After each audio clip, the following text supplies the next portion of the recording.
Carrot తాలింపు ఎలాగ చేయాలో చేసి చూపిస్తాం. ఇప్పుడు చూడండి, సింపుల్గా బాగుంటుంది.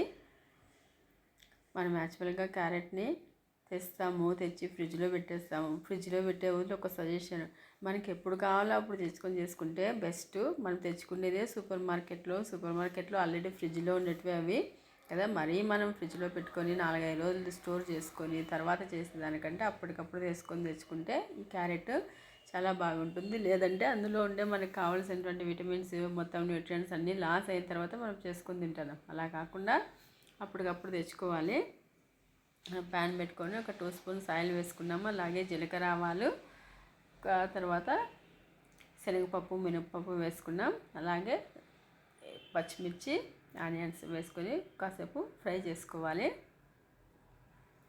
పచ్చిమిర్చి కానీ ఎక్కువగానే వేసుకున్నాను కాబట్టి కారం ఏమి ఎక్కువ అవసరం లేదు.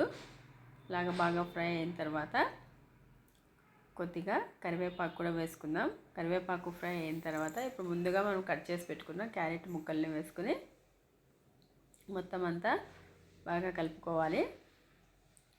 ఆయిల్ అంతా పట్టేలాగా కలుపుకొని, అలాగే ఒక 1/2 స్పూన్ పసుపు వేసుకొని మొత్తం అంతా కలిపేసుకొని కొద్దిగా తగినంత వాటర్ వేసుకోవాలి. ఎక్కువ వాటర్ వేసుకోకుండా కొద్దిగానే వేసుకొని మనం లో ఫ్లేమ్లో ఉడికించుకున్నామంటే ఈజీగా ఉడుకుతాయి.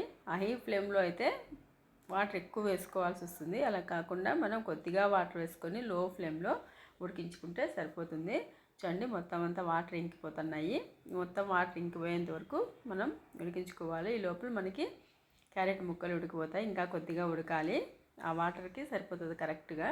మరి మూత పెట్టేసి లో ఫ్లేమ్లో ఒక 5 నిమిషాలు ఉడికించుకుంటే చూడండి, మొత్తం అంతా ఉడికిపోయింది, మెత్తగా అయిపోయింది.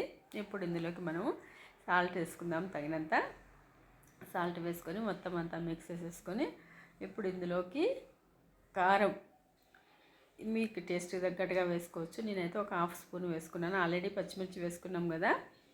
అలాగే పుట్నాల పొడి వేసుకొని అంతా బాగా మిక్స్ చేసేసుకొని చివరిగా కొత్తిమీర వేసేసుకొని మరొక 2 నిమిషాలు ఫ్రై చేసుకుందాము.